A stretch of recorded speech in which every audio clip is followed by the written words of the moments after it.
जिससे राज परिवार की व्यवस्थाएं सुव्यवस्थित ढंग से चलती रहे।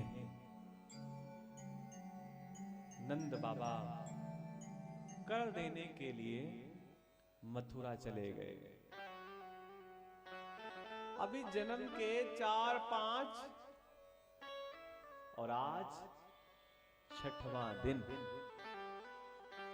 जब से आकाशवाणी हुई थी तो कंस नित्य प्रतिनित्य मन में एक ही चिंतन था कि वो कौन है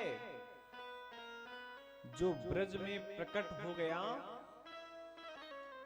और जो मेरी मौत का कारण बनेगा।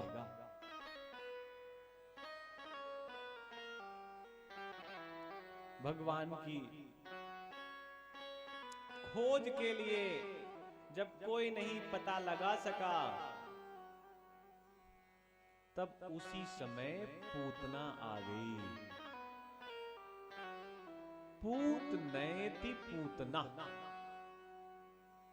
जिसने अपने भाई से कहा कि भैया बिल्कुल परेशान मत होइए, मैं जाऊंगी और बालक का पता लगाकर उसके वही प्राण लेकर के वापस आ जाऊंगी। पूत नयति पूतना, जिसने किसी पूत को जन्म नहीं दिया, जिसके घर में जिसने स्वयं किसी संतान को जन्म नहीं दिया, ऐसी पूतना प्राण लेने के लिए निकल पड़ी। इधर छठी का उत्सव चल रहा था और सभी तरफ मांगल्य गीत गाए जा रहे थे, सभी तरफ। और उसी झुंड में, उसी भीड़ में पूतना भी सुंदर श्रृंगार करके आ गई। बहुत ध्यान से समझिएगा। गणपति को क्या प्रिय है? बोलिए, लड्डू। इसके साथ एक और चीज प्रिय है, वो उसकी मौसी का लड़का है, दूर्वा। गणपति को दूर्वा प्रिय है। पूरा विज्ञान समझिएगा। गणपति को प्रिय है लड्डू और नाम है लंबोदर, जिनका उदर बड़ा है। तो जिनका उदर बड़ा होता है उनको उदर में विकार होता है। विकार कहते हैं बीमारियों को। तो वो बीमारियां कैसे ठीक होंगी? दूर्वा जल से। ऐसा जल जिसमें लंबे समय तक दूर्वा पड़ी रहे, फिर उसका पान किया जाए। तो गणपति को क्या प्रिय है? दूर्वा। नमस्कार प्रियम भानु। भानु कहते हैं, भानु कहते हैं, बोलते रहिए सूर्य को। तो सूर्य को क्या प्रिय है? नमस्कार। आप कुछ न कर सके, सूर्य को केवल प्रणाम कर लें, बस इनफ, और कुछ नहीं चाहिए। स्तुति प्रसन्ना देवी। अब इसका बड़ा गूढ़ रहस्य है। स्तुति प्रसन्ना देवी का मतलब क्या है? देवी की स्तुति करने से देवी प्रसन्न हो जाती हैं, इसका मतलब ये नहीं है। स्तुति प्रसन्ना देवी का मतलब है, हम अगर किसी की भी स्तुति करते हैं, इसका मतलब देवी हमसे प्रसन्न है। स्तुति का मतलब तारीफ, उसके लिए अच्छे शब्दों का उपयोग, व्यक्ति की प्रशंसा करना, जिह्वा से मीठे मीठे शब्द निकले। और मीठे मीठे शब्द तभी निकलेंगे जब दुर्गा प्रसन्न होगी। नवरात्र के बाद 9 दिन व्रत करने के बाद अगर कोई माता चंडी बन जाए तो ये ना सोचे कि हमारा व्रत पूरा हो गया। इसका मतलब है ऐसे अनेक व्रतों की आवश्यकता अभी और है। स्तुति प्रसन्ना देवी। और सबसे समापन में आता है अलंकार प्रियम विष्णु। अलंकार किनको कहते हैं? आभूषणों को। अलंकार कहते हैं श्रृंगार को। तो विष्णु को क्या प्रिय है? श्रृंगार। इसलिए विष्णु के पास जो लक्ष्मी रहती हैं वो श्रृंगार के साथ रहती हैं। नारायण के दर्शन करने जाया जाए तो उस समय व्यक्ति श्रृंगारित हो। नारायण को श्रृंगार बहुत प्रिय है। हम जितने अच्छे से सज करके भगवान के सामने जाएंगे, नारायण उतनी जल्दी ही प्रसन्न हो जाएंगे। और कोई ये सोचे कि नारायण प्रसन्न हुए कि नहीं, तो उसको अपने आवेश से पहचान लेना चाहिए। अपने श्रृंगार आभूषण और वस्त्रों से पहचान लेना चाहिए। अगर वस्त्र आपके अच्छे हैं, चेहरे पे मनमोहक मुस्कुराहट है, इसका मतलब विष्णु आपसे क्या है? प्रसन्न है। और जलम प्रियम शंकरम। शंकर को क्या प्रिय है? जल। जल भगवान महादेव को बहुत प्रिय है। इसलिए जब कुछ भी ना चढ़ा सके महादेव को, तो कम से कम जल तो अर्पण करना ही चाहिए। लेकिन ध्यान रखिए, जल आपके घर का हो, लोटा आपके घर का हो। मंदिर के शिव, मंदिर का लोटा, मंदिर का जल।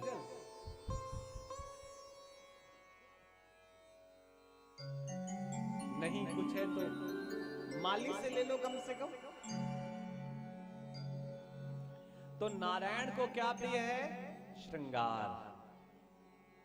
जो भगवान से द्वेष करता है वो भी भगवान की वस्तु को भगवान से कैसे मिला जाए पता है।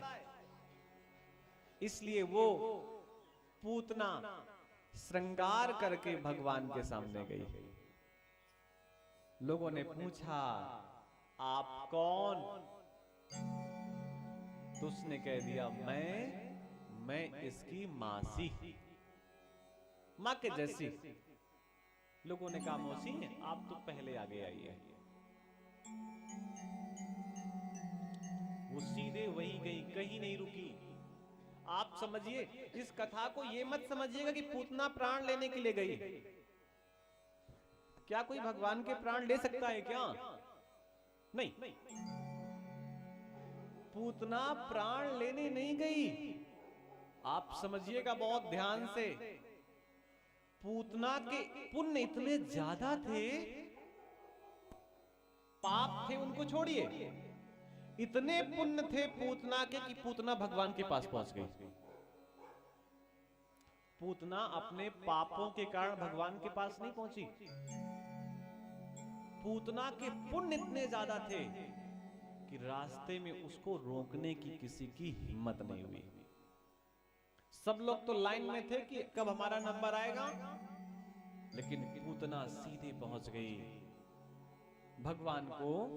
भगवान के पास। और यशोदा यशोदा जिसने अपने सारे यश का दान कर दिया, ऐसी यशोदा। पुण्य कुछ तो ज्यादा होंगे देवकी से यशोदा के पास, कि प्रसव की पीड़ा तो किसी और को हुई और ढोल नगाड़े किसी और के द्वार पे बजे। इतने ज्यादा पुण्य थे यशोदा के कि बालक तो कहीं यमुना के पार पैदा हुआ था, जन्म लिया था। यमुना इतनी गहरी, लेकिन वो वहां से इतना आकर्षण था यशोदा में कि भगवान वहां 2 पल के लिए भी नहीं रुक पाए और अपनी माया के माध्यम से सब लोगों को सुला करके अंधेरी रात में, अरे अष्टमी और कृष्ण पक्ष, आप कल्पना करिएगा रात कितनी होती है, और उतनी रात में कोई नदी पार करे। नदी को तो दिन में पार करने में कठिन लगता है, और वो भी ऐसी नदी। गंगा और यमुना में बहुत फर्क है। जहां से गंगा निकलती है वहां के आसपास की भूमि समतल होती है, गंगा के आसपास। गंगा में धीरे धीरे गहराई आती है, लेकिन आप यमुना पे जाइए, यमुना की चाल ही सीधी नहीं है। आपको लगेगा वो आगे बह के जा रही है, कुछ देर पे लगेगा घूम के फिर यहां से आ गई। यमुना का आप स्वभाव देखिए, रूप देखिए। यमुना जहां से निकलती है वहां पर किसी न किसी प्रकार का कट्टम जीरो का खेल चलता रहता है। वो दिल्ली हो, रामपुर हो, या फिर चंबल के आसपास का कोई इलाका, वो जहां से निकलती है। आप कभी मथुरा जाइए, कंस का महल ठीक वहीं पर है जहां से नीचे यमुना बहती है। वो भगवान की पत्नी है और वो स्वच्छंद हैं, कहीं भी जा सकती हैं, कैसे भी। तो उस गहरी यमुना को भी वसुदेव ने ही सहजता से पार कर लिया।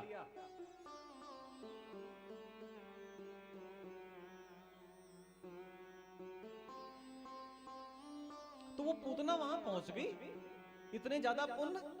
तुरंत यशोदा ने अपने बालक को पूतना के हाथ पे दे दिया कि ये बालक हमारे प्रभाव से नहीं, आप सब लोगों के आशीर्वाद से आया है, इसलिए इसमें केवल और केवल हमारा नहीं, आप सबका अधिकार है। अब वो पूतना एकांत ढूंढ रही है कि कहां मैं इस बालक को ले जाकर के इसको अपनी छाती से लगाऊं और विष का पैपान कराऊं। वो ले गई एक कोने पे, अपने सीने से लगाया बालक को और बालक को पैपान कराने लगी। उस 6 दिन के बालक को पैपान के बहाने हलाहल विष उसके मुख पर ढकेल दिया। भगवान ने आंख बंद कर ली। भगवान पूतना को देखना नहीं चाहते। किसी ने कहा ऐसा क्यों? तो भगवान ने जवाब दिया कि अगर मैं पूतना को देख लूंगा, मम दर्शन फल परम अनुपा। जैसे ही पूतना को मैं देख लूंगा, इसके पूरे के पूरे पाप क्या हो जाएंगे? नष्ट हो जाएंगे। पूरे के पूरे पाप नष्ट हो जाएंगे। इसलिए भगवान ने आंख बंद करके नहीं देखा। अनेक लोग अनेकों अर्थ निकालते हैं। किसी ने कहा कि संत ने कि भगवान ने पूतना को इसलिए नहीं देखा, आंख बंद करके भगवान इस बात का चिंतन कर रहे हैं कि पूतना ने ऐसे कौन से पुण्य किए कि हमारे पास आ गई। लेकिन एक और संत कहते हैं कि भगवान ने जब पूतना को देखा तो वो श्याम वर्ण वाले भगवान गोरे हो गए। अचानक उनका रंग गोरा हो गया। ऐसा क्यों? क्योंकि वो आंख बंद करके गोरे देवता का ध्यान कर रहे हैं कि ये आ तो गई है मेरे पास हलाहल विष लेकर के, लेकिन विष पर अधिकार किसका है? महादेव का। विष को नियंत्रण करना कौन जानता है? महादेव। इसलिए हे महादेव, आप आए और आप इस विष का पान करें, क्योंकि आप ही हैं जो विष का पान करके इसे बचा सकते हैं।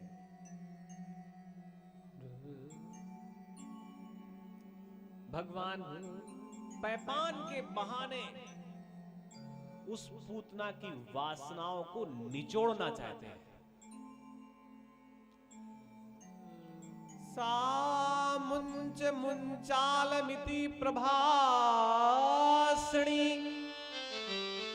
निष्पीड्यमानाखिल जीव मर्मणि विवृत नेत्रे चरणों भुजंगो मुहुः प्रस्विन्न गात्रा क्षिपति हृदोहा।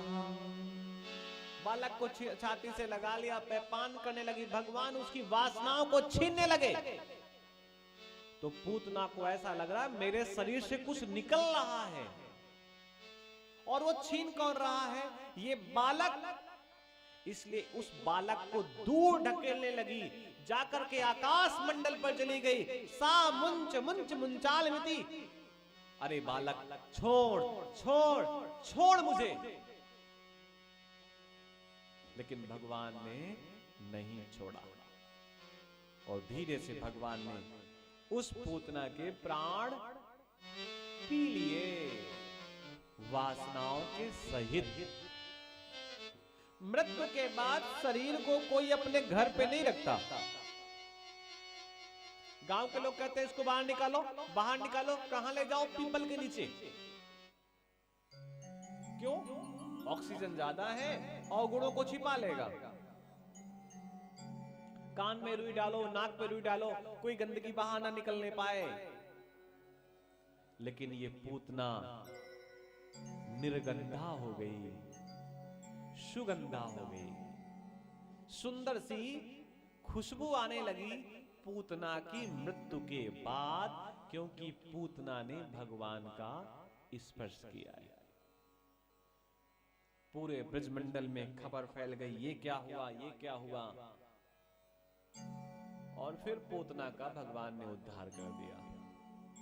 बहुत ध्यान से समझना,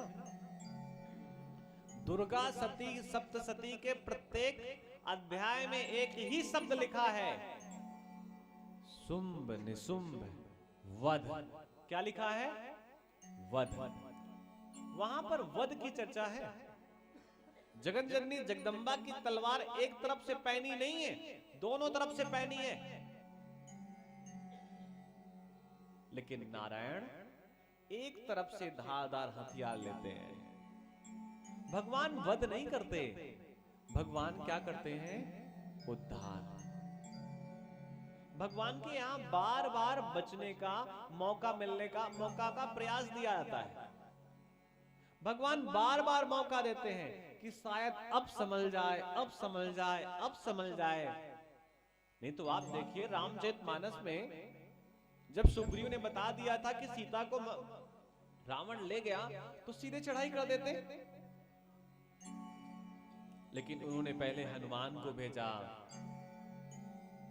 फिर ऐसे ही वो संदेश भेजते रहे कि हमें तो कुछ और नहीं चाहिए। भगवान क्या मौका मिलता है बचने का। उद्धार हुआ पूतना का। एक दिन तो भगवान लेटे हुए थे, छकड़े के नीचे मां ने लिटा दिया। भगवान के पैर के स्पर्श से छकड़ा पलट गया। अब ये छकड़ा क्या होता है? बैलगाड़ी। बैलगाड़ी। अब जिसका स्वभाव बैल है उसको पता है बैलगाड़ी। जो बेचारा शांत स्वभाव का है उसको क्या पता बैलगाड़ी क्या होती है। और अब तो ये पन्नों में ही रह गई हैं बैलगाड़ियां।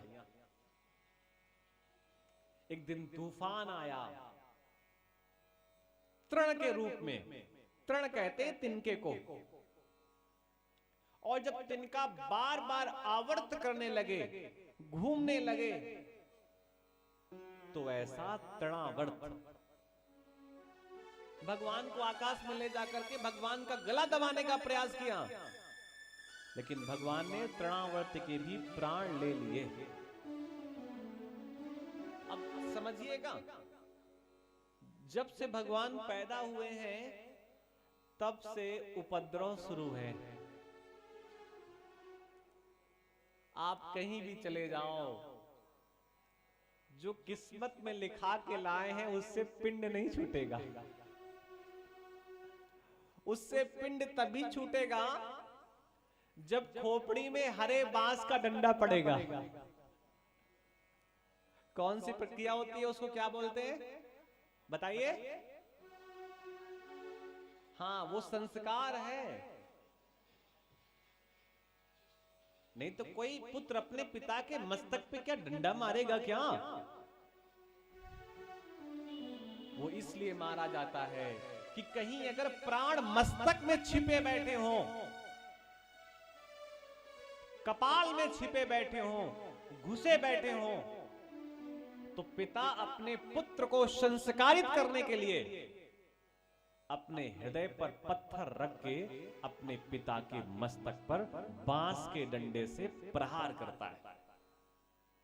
शास्त्र कहता है कि जब प्राण आंख, मुंह, नाक, कान से निकलते हैं तो व्यक्ति को स्वर्ग मिलता है।